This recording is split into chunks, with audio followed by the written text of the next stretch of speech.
날씨가 많이 화창해졌어요. 따뜻해졌어요. 그래서 여러분이 그 밖에 나가보면 많은 이 꽃들을 보게 되는데요. 원래 이 헬라어에 브레포라고 하는 단어가 있어요. 그게 뭐냐면 동사인데 본다 그런 뜻이에요. 근데 이 본다 동사가 명사가 되면 봄이에요. 그러니까 봄에는 뭐냐면 겨울 내내 땅 속에 있었던 것들이 또 눈 가지 속에 숨어 있던 그 싹들이 나와서 모든 사람들로 하여금 보게 해주는 거야. 그래서 봄인 거야. 그러니까 봄은 뭐냐면 바람이 부는 게 아니라 봄은 모든 만물을 보는 곳이 봄이에요. 그러니까 여러분도 눈이 열려서 하나님께서 새로운 것을 시작하는 이런 봄, 새로운 것을 아름답게 만들어가는 이런 계절에 영적으로 육적으로 축복의 이 일을 보기를 주님의 이름으로 간절히 축복합니다. 아멘.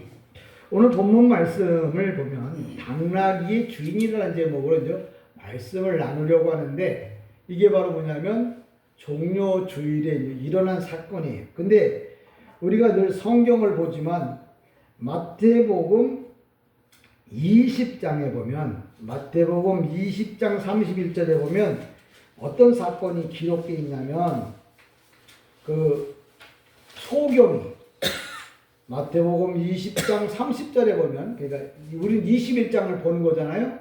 20장 30절에 보면 그 소경이 이제 눈을 뜬 사건이 나옵니다. 근데 거기 소경이 눈을 뜨게 되어진 이유가 뭐냐면 우리가 볼 때 불쌍하니까 보게 하려고 눈을 뜨게 하셨다. 하나님은 사랑의 하나님이십니다. 아멘. 맞죠? 근데 성경은 그걸 설명하려고 거기다가 소경에 대한 사건을 집어넣은 게 아니에요.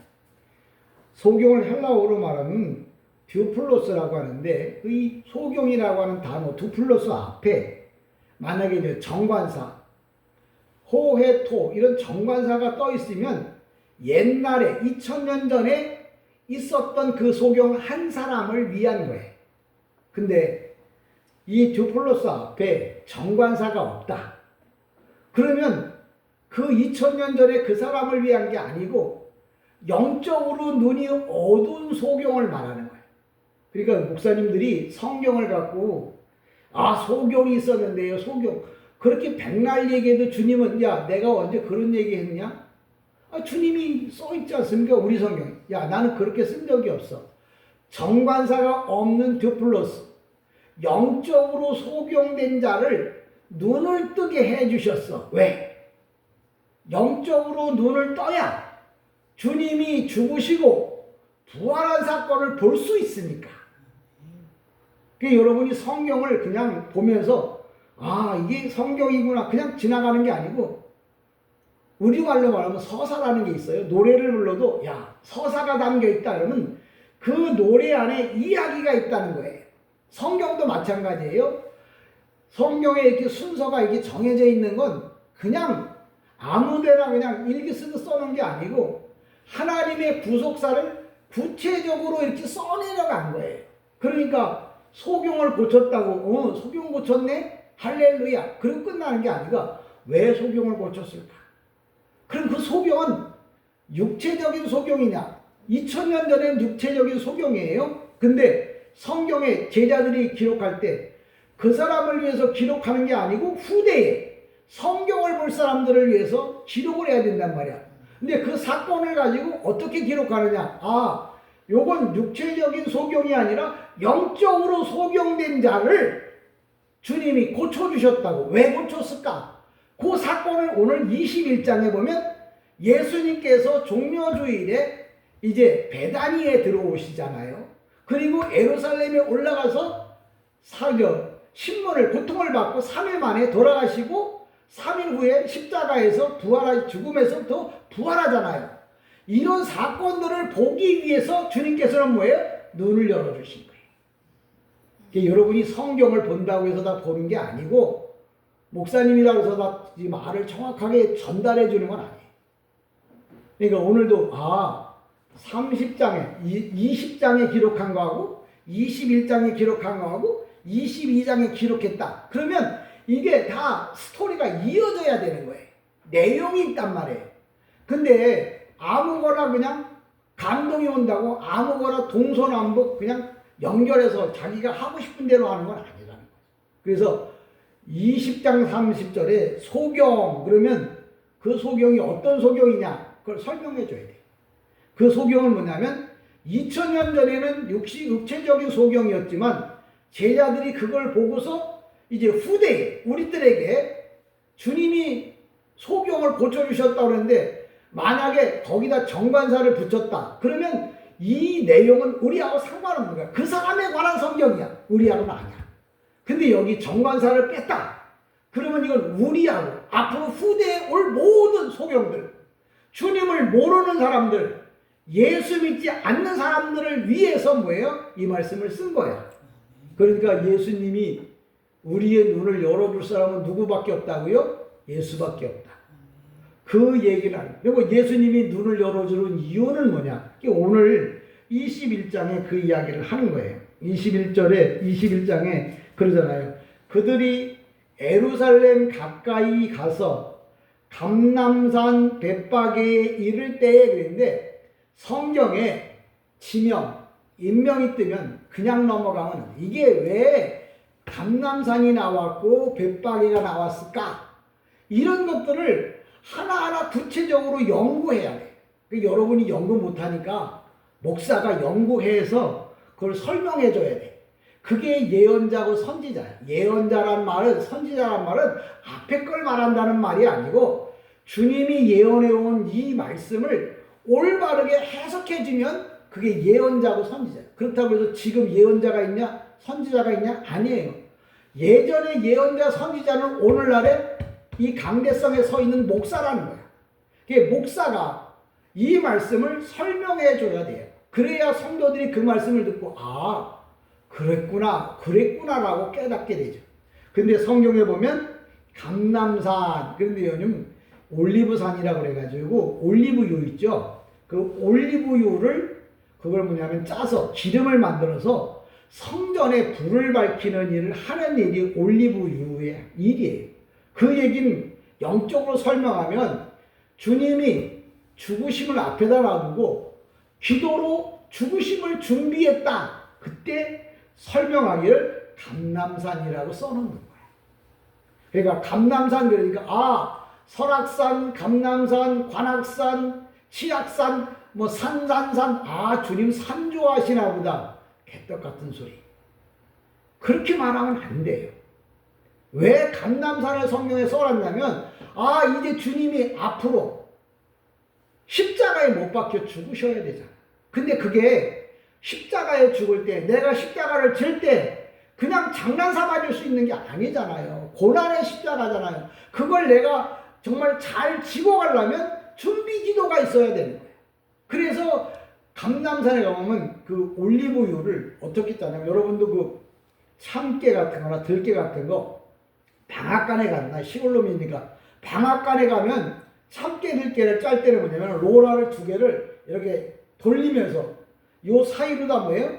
들깨라는 것들이 들어가면서 막 찌그러지고 깨져가지고 거기서 나오는 게 기름이야.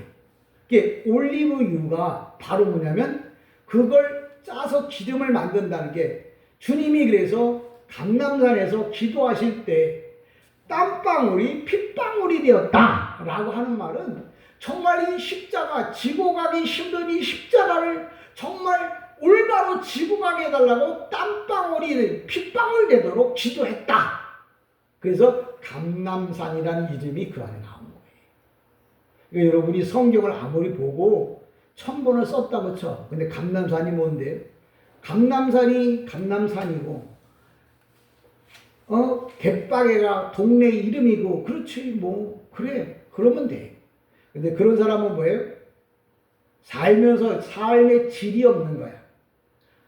아무렇게나 밥 3끼 먹으면 되지. 그래 인생이 먹고 살면 되지. 근데 따져서 먹는 사람하고 아무렇게나 막 먹는 사람하고 나이가 들어서 노인이 되면 아무렇게나 막 먹은 사람은 성인병이 와서 고통을 받아. 근데 따져서 먹는 사람은 노년에도 뭐예요? 건강하다는 거지. 이게 뭐냐면 아무짝해나 예수 믿으면 천국 가서 받을 상이 없다. 그럼 내가 힘들고 어렵지만 정말 똑바르게 관리해서 먹으면 하늘 가서 받을 상이 많다. 요걸 나누죠. 그러니까 여러분이 성경을 볼 때 감람산 bet박에 되면, 감람산은 십자가를 지기 위해서 눈물의 기도를 했던 곳. 그러니까 나도 뭐예요? 내 목대 된 십자가, 예수 잘 믿기 위해서 날마다 주일마다 예배 드리려고 내가 얼마나 많은 기도를 해야 하느냐. 팔자야, 어쩔 수 없는 거지 뭐. 그러면 어쩔 수 없는 거예요. 목사도 어떻게 할 말이 없는 거야. 그러나 성경은 뭐냐? 감람산의 기도를 하라는 거지. 내가 이 땅에서 힘들고 어려워도 주님을 위하여 내가 정말 살겠다고 몸부림치며 기도할 때 하나님께서 뭐예요? 십자가 후에 부활이라고 하는, 하나님의 자녀라고 하는 큰 상급을 주신다는 걸 성경이 우리 가르쳐줘요. bet박이라는 말이 뭐냐면 원래 어린 무화과라는 뜻이에요.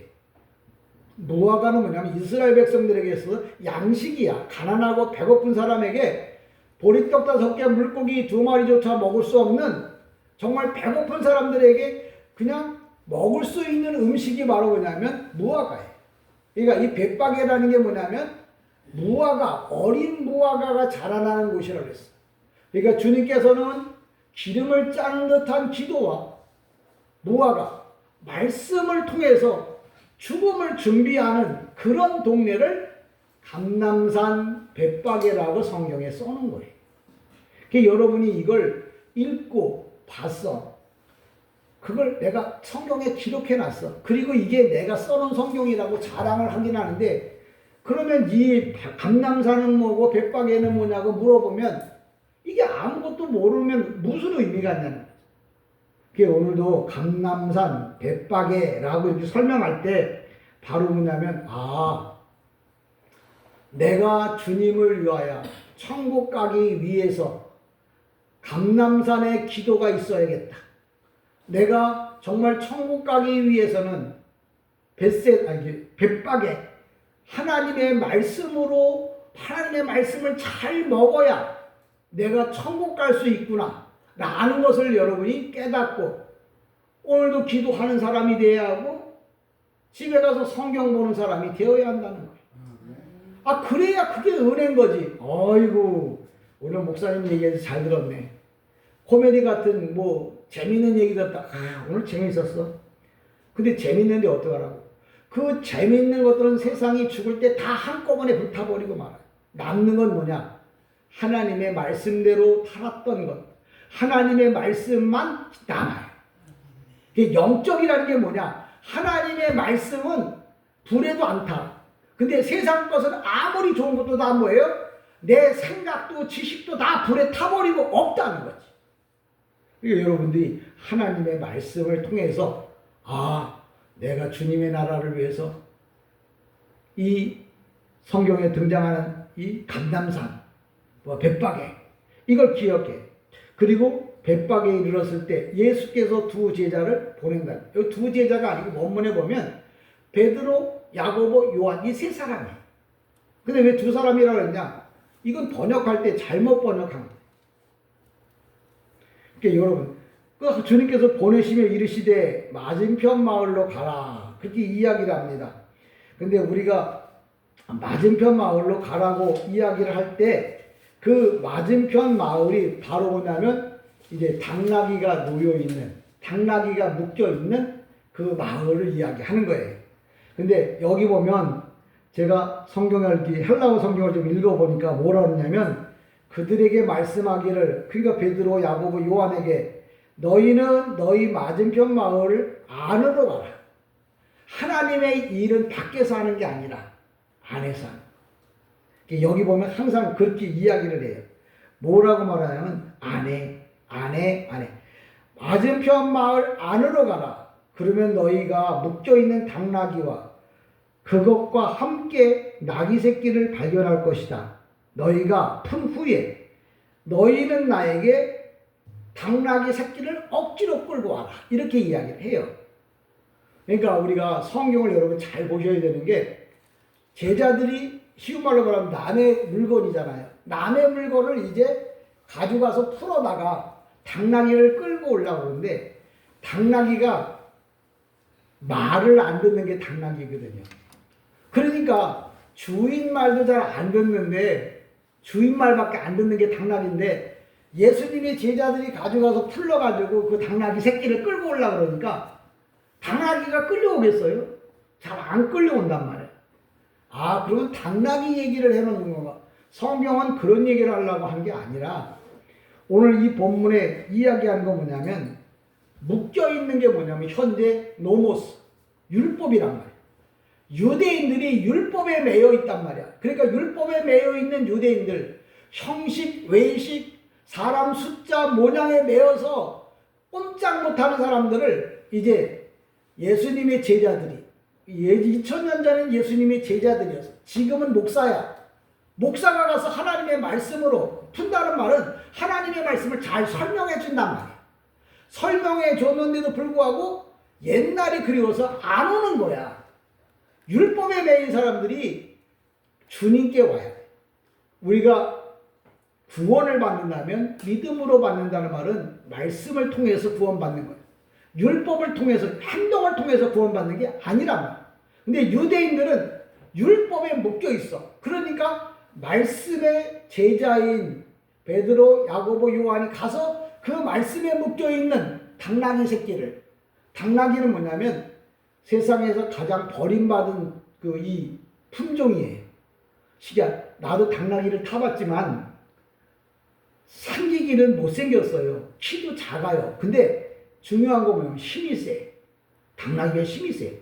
내가 그래도 몸무게가 좀 나가는데 나 같은 사람 두 사람을 태우고도 우리로 말하면 송아지만 해. 그런데도 두 사람을 태우고도 언덕길도 올라가. 당나귀가 그만큼 힘이 센 게 항상 그거예요. 근데 문제는 뭐냐면 한번 고집을 피우면 절대 못 꺾어. 웬만큼 몇 사람이 땡겨도 잘 안 와. 그만큼 당나귀가 힘이 세. 율법에 붙잡힌 사람들은, 형식에 붙잡힌 사람들은 아무리 끌어도 이게 뭐예요? 끌려오지 않아요. 그러니까 그런 사람들에게는 뭐예요? 말씀을 똑바로 풀어줘야 돼요. 그래서 지금은 이 시대가 믿습니까? 아멘. 그래서 믿어지는 게 아니라 말씀을 구체적으로 이렇게 설명해줘야 돼요. 그래서 자기 스스로 알아서 와야 돼요. 지금 이 시대가 왜 힘드냐면 옛날에는 휩쓸려 다녔어. 바람에 갈대처럼. 바람 도는 대로 왔다고. 지금은 바람 도는 대로 안 와. 지 고집대로 가. 근데 그 고집이 있는 사람에게 하나님의 말씀을 1차, 2차, 3차 이렇게 설명을 해주면 성령께서 그 마음에, 하나님의 백성이라면 다 그러잖아요. 하나님의 자녀라면 그 마음에 감화 감동이 일어나. 아, 내가 지금 잘못 가고 있구나. 그래서 자기 스스로 뭐예요? 깨닫고 돌아가.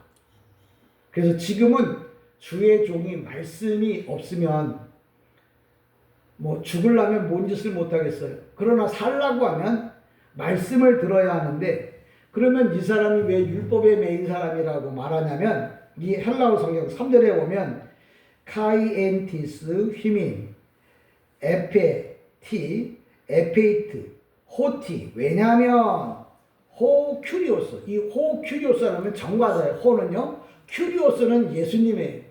근데 예수님 앞에 정관사 호가 대문자로 뜨면 이건 구약이에요.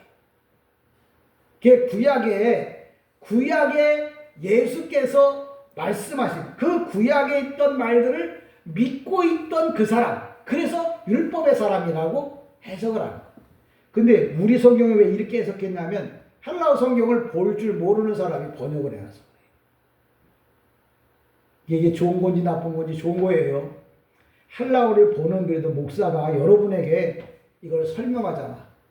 이게 왜 율법이고 왜 이게 그 유대인이냐라고 하는 말을 물어보지도 않지만 제가 설명하잖아요. 정관사 호가 대문자로 떴어. 그럼 구약에 말씀하시는 예수님이야. 그럼 메시아거든요. 지금 이 당나귀 주인에 대해서 이야기하는 건 뭐냐면 이 당나귀 주인은 구약의 메시아를 기다리고 기다렸던 사람이다. 목사님이 봤냐고 내가 보잖아요. 헬라어로 그 사건을 보잖아요. 여러분은 봤냐고요? 제가 설명하잖아요. 그걸 보고 이 사람이 구약의 예수를 믿었던 바로 뭐예요? 그 사람이구나. 그러니까 그 구약의 이야기 스가랴 9장 9절에 설명한 내용들을 예수님의 제자들이 가서 그 당나귀 주인에게 2차 저차 하고 저차 2차 2차 해서 예수님이 쓴다고 하는데 어떻게 하겠어? 그러니까 당나귀 주인이 그 이야기를 듣고 말씀을 듣고 뭐예요?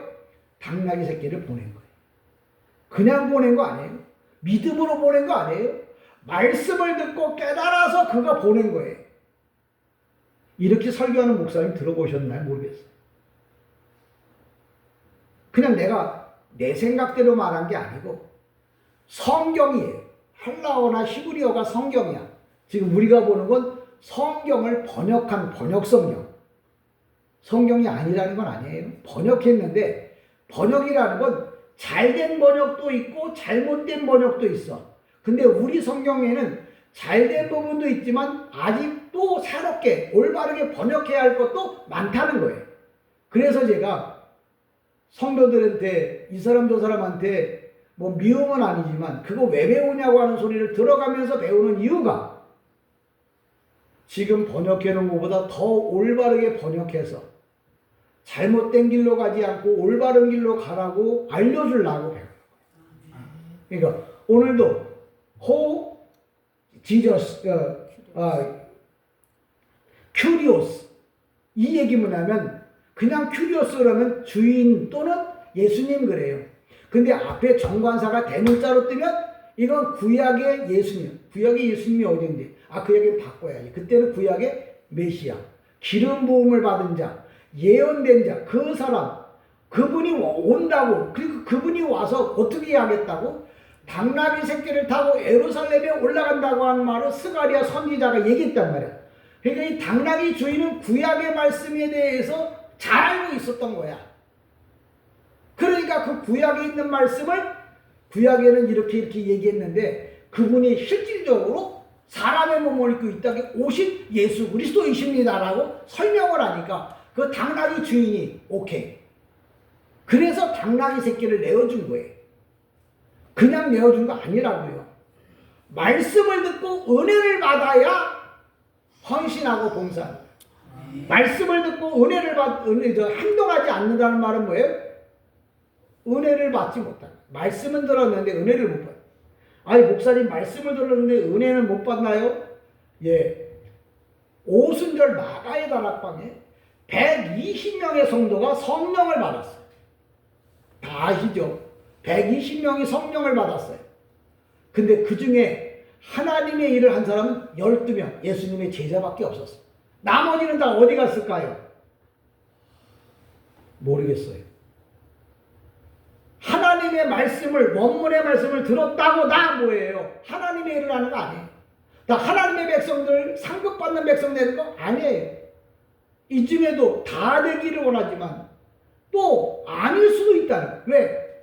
120문도가 분명히 성령을 받았어.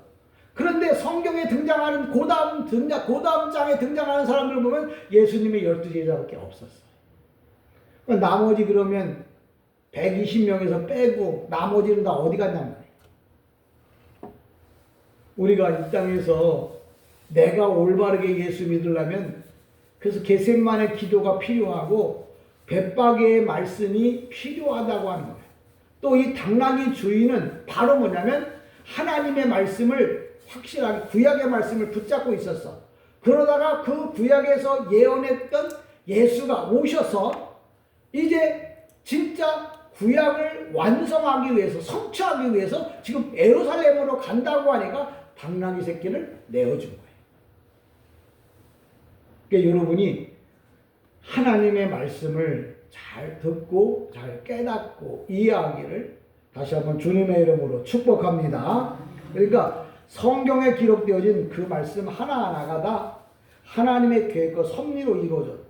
또 이렇게 말합니다. 뭐라고 말하냐면 8절에 보면 이제 건너뛰어서 8절에 보면 뭐라고 하냐면 무리의 대다수는 그들의 겉옷을 길에 펴고 다른 이들은 나무가지를 베어 길에 펴고 이렇게 이야기를 하는데 그 나무들로부터 이게 뭐냐면 오늘날로 말하면 종려나무예요. 종려나무. 이 종려나무는 뭐냐면 이스라엘의 그 이 사막 같은데 또 그릇을 만들기에 제일 적합한 나무가 이제 종려나무인데 이 종려나무의 어근은 뭐냐면 포이닉스라고 해가지고 뭐냐면 광야에는 500년을 사는 새가 있는데 그 새가 500년을 살고 나면 죽어요.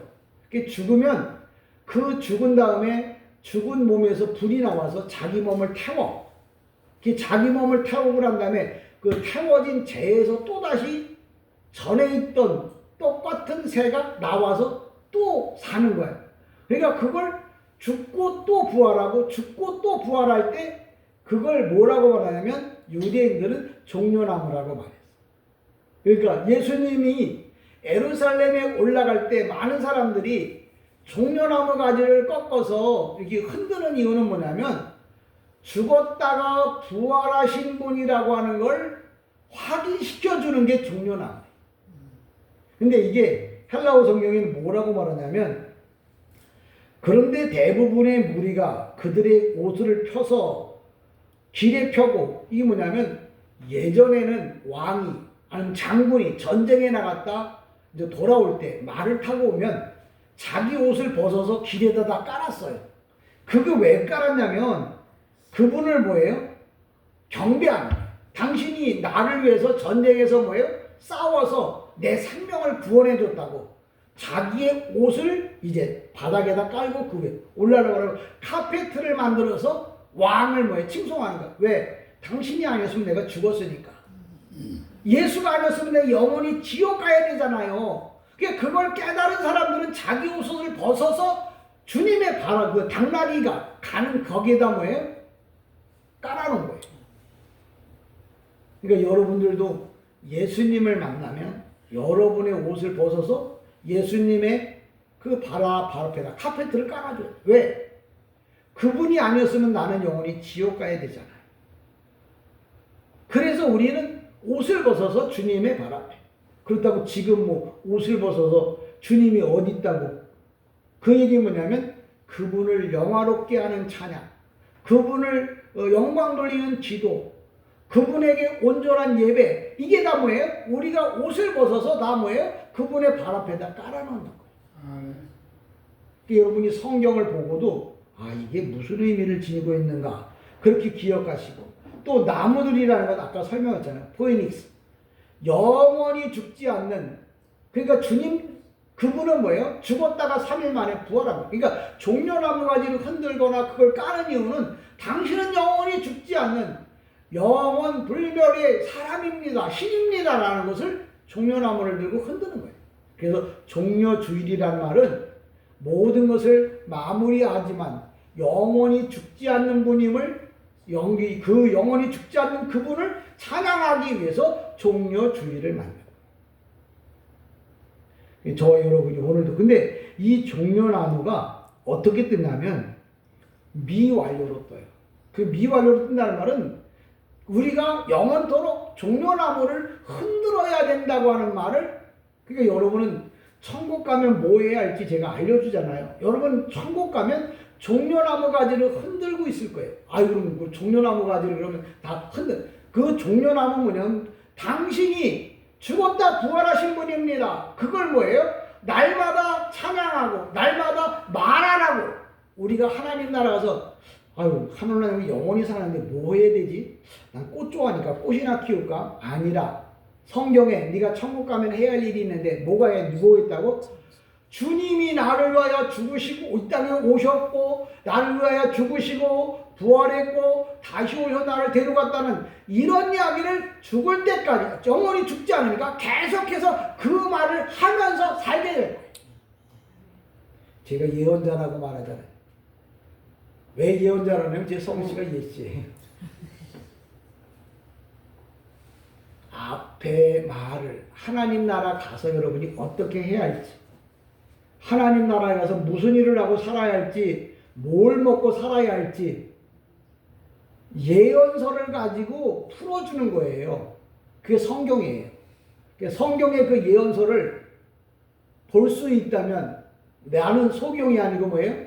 영적으로 주님을 통해서 고침받은 사람.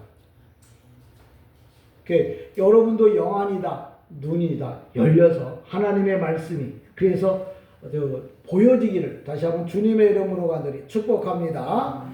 그 다음에 더 나가서 이제 호산나. 이게 원래 뭐냐면 히브리 말로다가 호시아. 원래 여호수아가 나의 구원자라는 뜻이야. 이게 호시아, 나. 히브리 말로 나는 뭐냐면 1인칭이야. 나를 구원하소서. 그 말이 호산나예요. 그러니까 오늘 제가 140장, 141장 찬송을 2개를 배웠고 불렀잖아요. 그 내용 안에 오늘 성경이 있는 내용들을 다 그대로 뭐예요? 찬송으로 만들어서 우리가 곡조 있는 찬송을 한 거잖아요. 근데 호산나 호산나 부르기로 했는데 호산나가 무슨 말인지도 모르고 뭐예요? 한글인 줄 알고 외웠다면 불렀다면 그 사람은 깨달으라는 거예요. 이 호시안나가 뭐냐면 히브리 말로 나를 구원하소서라는 뜻이에요. 왜? 주님이 나를 구원했잖아. 근데 나를 구원하기 전에 나를 구원하소서 하는데 나를 구원한 이후에는 뭐야? 당신이 나를 구원한 분입니다라고 이게 말이 바뀌잖아요. 그래서 호산나가 찬송 가운데 들어온 거예요. 호산나의 뜻은 뭐냐면 나를 구원하소서야. 근데 나가 구원받았어. 그럼 또 근데 호산나를 불러야 돼. 근데 똑같이 그럼 나를 구원받았는데 또다시 그걸 부르면 당신 때문에 내가 구원을 받아서 나는 기쁩니다. 라고 뭐예요? 바꿔야 돼요. 그래서 호산나가 찬송 가운데, 후렴 가운데 들어오는 이유는 당신 때문에 내가 구원받아서 나는 기쁩니다. 그래서 호산나 이렇게 부르는 거예요. 그러니까 오늘도 성경에 보면 호산나, 호산나 라고 이야기를 하는 이유가 바로 그런 거죠. 그러면서 10절과 11절에 보면 뭐라 그러냐면 예수께서 예루살렘에 들어가시니 온송이 소동하여 이르되 이는 누구냐 하거늘 무리가 이르되 갈릴리 나사렛에서 온 선지자 예수라 하니라. 이렇게 성경을 써놓으면 이게 무슨 말인지 몰라요. 이 얘기는 무슨 얘기냐면 갈릴리 나사렛이라고 하는 말은 예수가 유대 땅 베들레헴에 오셨던 분이라는 거야. 그 얘기 뭐냐면 베이틀레헴, 뭐냐면 빵의 집이야, 떡의 집이야. 그 예수님은 뭐냐면 나는 생명의 떡이라 그랬지.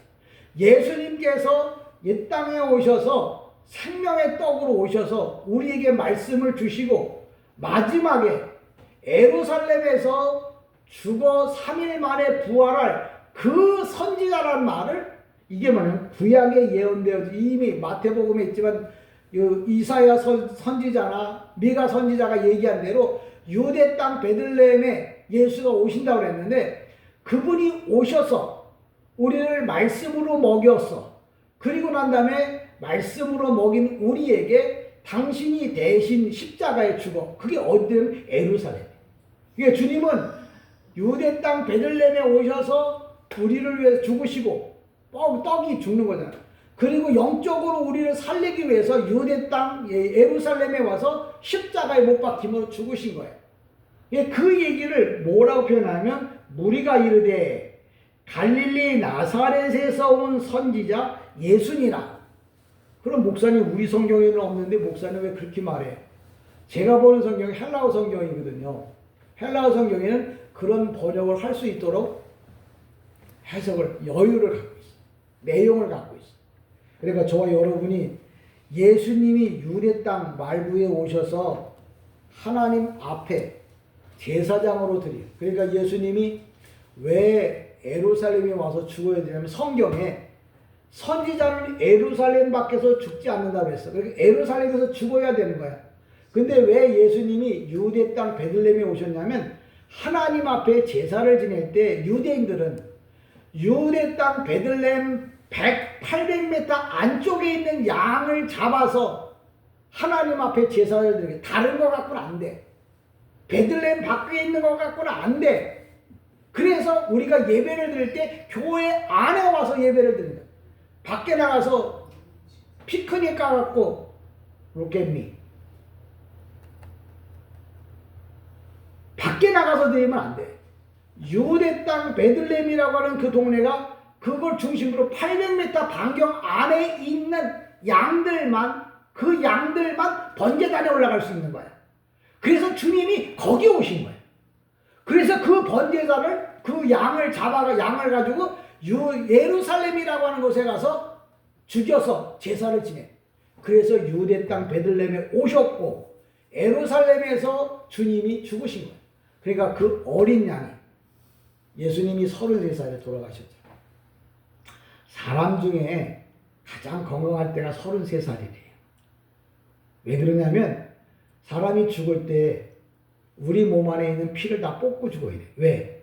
모든 죄가 피 가운데 있거든요. 우리가 선악과라고 말할 때 뭘 따먹어서 첫 번째 구약에서는 하나님의 말씀을 어긴 게 선악과예요. 신약에 와서는 두 번째 피 속에 죄가 있어. 그래서 예수 피로 예수님이 당신의 그 모든 피를 뭐예요? 온몸에 있는 모든 피를 다 쏟는다는 말은 예수님의 모든 죄를 다 뭐예요? 예수님이 지고 우리들이 대신 지어야 할 죄들을 다 뭐예요? 뽑았어. 예수님이 마지막까지 피가 온몸에서 다 빠져나왔다는 것은 옆구리를 찔렀을 때 몸에서 물과 피가 나오더라. 물이 나오면 피가 다 빠진 상태.